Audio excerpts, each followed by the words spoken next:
Arqueocatarí presenta las noticias arqueológicas y paleontológicas más destacadas de la última semana que podrían reescribir la historia.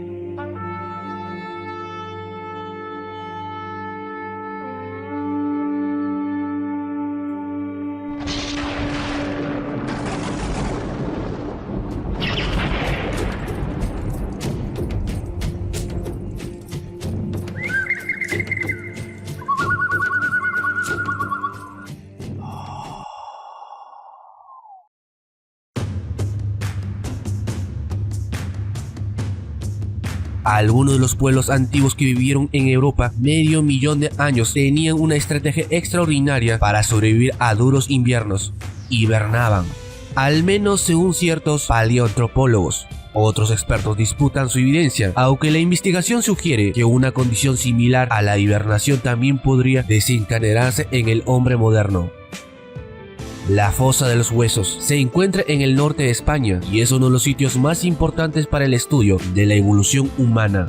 Las excavaciones en el área han descubierto más de 7.500 fósiles pertenecientes a los esqueletos de al menos 29 humanos antiguos, categorizados como una especie de Homo heidelbergensis.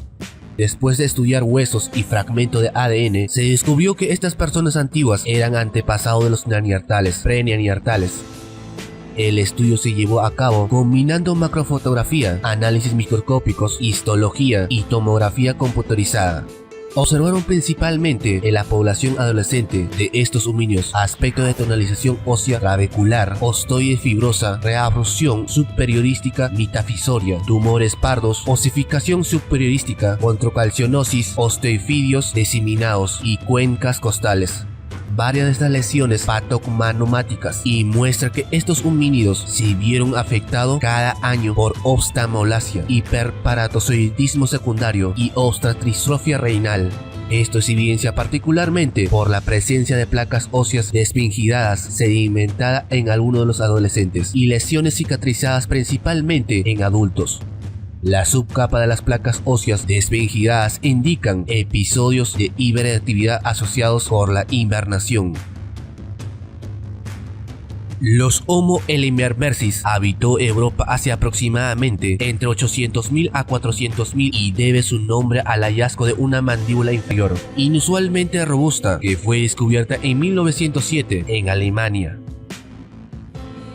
El paleontólogo Antonio Barciocas cree que estudios anteriores han pasado por alto un punto importante, que los restos óseos de la cima de los huesos muestran evidencia de una serie de enfermedades asociadas con la deficiencia de la vitamina D, entre ellas la osteoartrosclerosis renal y el raquitismo, las cuales fueron diagnosticados basando en los depósitos óseos anteriores, inusualmente gruesos, de las cuencas en los ojos, así como en la presencia de los huesos de las piernas muy arqueados. En consecuencia, los individuos de la cima de los huesos ostentan unas patologías que indican que pasaban muchos meses en ambientes oscuros, que pueden ser cuevas, privados de luz solar suficientemente como para reducir la vitamina D a sus cuerpos. Al principio estaba confundido, pues hasta el momento se ha reportado la existencia de raquitismo y deficiencia de vitamina D en otras poblaciones históricas, especialmente en aquellos que vivían en centros urbanos sensatamente poblados, donde el aspecto de luz solar es más difícil, pero tales condiciones nunca se han registrado en personas tan antiguas. Juan Luis Arzagua, de la Universidad Complutense de Madrid, que el análisis óseo de los homínidos de la cima de los huesos indica al parecer que hibernaron en cuevas. Barciocas cree que esta es la única explicación que posibilita dar cuenta de la gran ausencia de vitamina D que se observa en dichos restos óseos. Esta explicación puede ser una locura, pero también es lo suficientemente original como para ser verdad. Pero la bioarqueóloga Megan Bridgey de la Universidad BC Master en Canadá no está convencida de estos argumentos. Normalmente se ocupa de enfermedades metabólicas óseas y deficiencia de vitamina D, y la impresión de los huesos antiguos de la cima de los huesos no mostrarían una clara evidencia de raquitismo. Para Fred Sport del Museo Histórico Nacional de Londres, la idea que los antiguos de la cima de los huesos pudieran hibernar no lo ve en principio impensable. Un estudio de 2019 sugiere que los homínidos de cima de los huesos vivieron hace 455.000 y 440.000 años, lo que significa que padecieron una de las edades de hielo más reservadas en 1.000.000 de años. Barzoikas sostiene que tales condiciones climáticas podrían haber actuado como una presión selectiva extrema, la cual alentó a los homínidos a adaptarse al proceso de hibernación en un periodo muy corto de unos 50.000 años. Se cree que ningún otro homínido podría haber hibernado, dada que la mayoría de los mismos vivieron en regiones más cálidas, donde no sería necesario hacerlo. Barzoikas afirma que los humanos antiguos que sobrevivieron a infiernos fríos, incluidos los neandertales, tenían adaptaciones anatómicas para hacer frente al clima polar, proporcionándoles una estructura facial distintiva. De igual modo, también hay que considerar que habrían tenido un buen aspecto a la carne animal rica en grasas, lo que habría permitido, por ejemplo, que las poblaciones árticas actuales no desarrollen deficiencia en vitamina D durante los sombríos meses de invierno.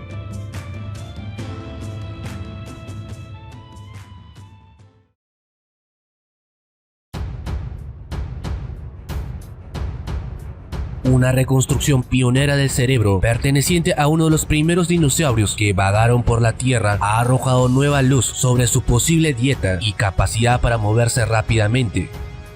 La investigación dirigida por la Universidad de Bristol, utilizando imágenes avanzadas y técnicas de modelado 3D para reconstruir digitalmente el cerebro de Tecontosaurus, mejor conocido como el dinosaurio de Bristol, debido a sus orígenes en la ciudad de Reino Unido. Los paleontólogos encontraron que el dinosaurio pudo haber comido carne, a diferencia de sus parientes posteriores, gigantes de cuellos largos, incluidos diplotocos y brontosauros, que solo se alimentaban de plantas. Antonio Bachel, autor principal del estudio publicado, dijo en un comunicado: "Nuestro análisis del cerebro de Tecontosaurus descubrió muchas características fantásticas, algunas de las cuales fueron bastante sorprendentes. Mientras que sus parientes posteriores se movían pesadamente en 4 patas, nuestros hallazgos sugieren que esta especie puede haber caminado sobre 2 patas y ser ocasionalmente carnívora". Tecontosaurus vivió a finales del Triásico, hace unos 205 millones de años, y era del tamaño de un perro gigante, aunque sus fósiles descubiertos en el siglo XIX, muchas de las cuales se conservan cuidadosamente en la Universidad de Bristol, los científicos solo recientemente han podido implementar software de imágenes para extraer nueva información sin destruirlos. Los modelos en 3D se generaron a partir de tomografías computarizadas, extrayendo digitalmente el hueso de la cuenca e identificando detalles anatómicos sobre su cerebro y oído interno nunca antes visto en el fósil. El autor del estudio también dijo: "Nuestro análisis mostró que las partes del cerebro asociadas con mantener la cabeza estable y los ojos y la mirada fija durante el movimiento están bien desarrolladas. Eso también podría significar que el Tecontosaurus podría atrapar presas fácilmente, aunque la morfología de sus dientes sugiere que las plantas fueron el componente principal de su dieta. Es posible que adoptaran hábitos omnívoros". Los investigadores también pudieron reconstruir los oídos internos, lo que les permitió estimar cómo de bien podrían oír en comparación con otros dinosaurios. Su frecuencia auditiva era relativamente alta, lo que apuntaría hacia algún tipo de complejidad social, la capacidad de reconocer una variedad de chillidos y bocinazos de diferentes animales.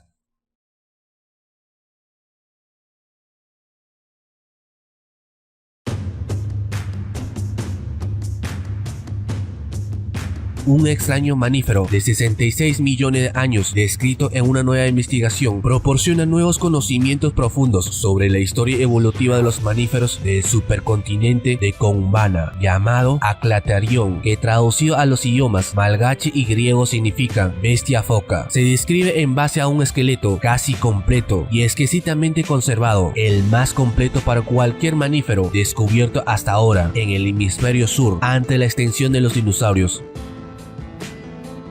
Sus características extrañas incluyen más vértebras del tronco que la mayoría de los otros mamíferos, extremidades traseras musculosas que se colocaron en una posición más extendida, similar a los cocodrilos modernos, junto con patas delanteras musculosas y velosas que se mantuvieron bajo el cuerpo, como se ve en la mayoría de los mamíferos de hoy en día.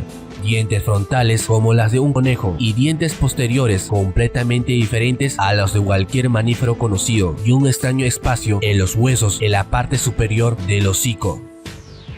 Atalemberion pertenece a un grupo extinto de mamíferos conocidos como contatanariens, que fueron descubiertos por primera vez en la década de 1980 y hasta hace poco solo estaban representados por unos pocos dientes aislados y fragmento de mandíbula, pero incluso esos casos restos ya indicaban que los contanosauros eran muy diferentes de otros mamíferos contemporáneos. Tantos misterios habrían rodeado la integridad y la excelente conservación del esqueleto abren nuevas ventanas sobre cómo eran contanosauros y cómo vivían, pero las características extrañas todavía tienen al equipo perplejo. Atalemberion se encontró en rocas fachadas cerca del final del Cretácico hace aproximadamente 66 millones de años. En ese momento, Madagascar ya había sido una isla separada de África durante más de 150 millones de años y del subcontinente Índico durante más de 20 millones de años.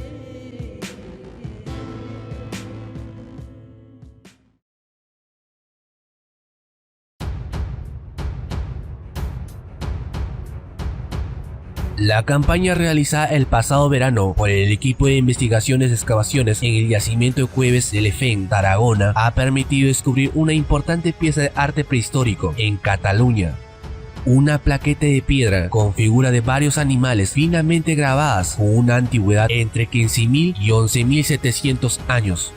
Es un hallazgo excepcional, según los investigadores, que supone una nueva aportación al conocimiento del arte paleolítico en Cataluña, donde este tipo de restos aparece muy raramente. Además, consolida la importancia del macizo de Moxán en relación con las excavaciones artísticas paleolíticas del noreste peninsular y abre una nueva perspectiva en la investigación del yacimiento, ya que amplía de manera muy considerable su cronología hasta el final del Paleolítico Superior. Para hacer la piedra se empleó un cantón derrocado de pizarra de forma ovalada y con dos caras planas y paralelas que miden 18 centímetros de longitud y 12 de ancho.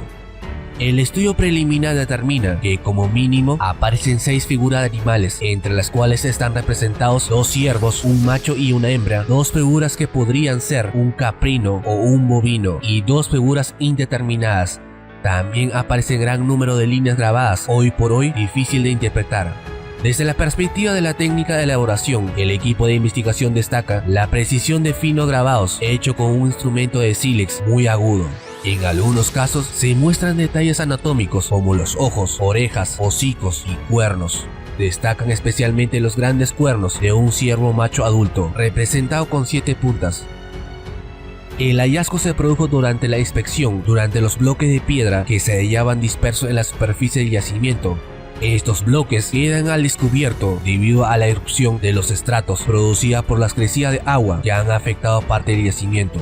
Los habitantes del Cove Fer utilizaron a menudo cantos rodados y plaquete esquisto para elaborar herramientas de todo tipo. Por ese motivo se revisan todas las piedras de este tipo que aparecen. No es nada frecuente, más bien una rareza, que estas plaquetas presenten grabados. Por ello, hallar una plaqueta grabada ha sido una sorpresa para los investigadores.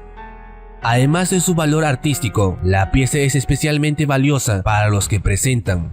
Hablan de un mundo ideológico donde los grupos cazadores-recolectores en el que los grabados son representaciones simbólicas elaboradas con una finalidad que por ahora se desconoce. Pero probablemente en el futuro, con nuevas tecnologías, lleguemos a ver para qué finalidades se realizaban estas artes rupestres. ¿Era para conservar el conocimiento? ¿O era para transmitir el conocimiento? ¿O quizás solo tenía un valor simbólico?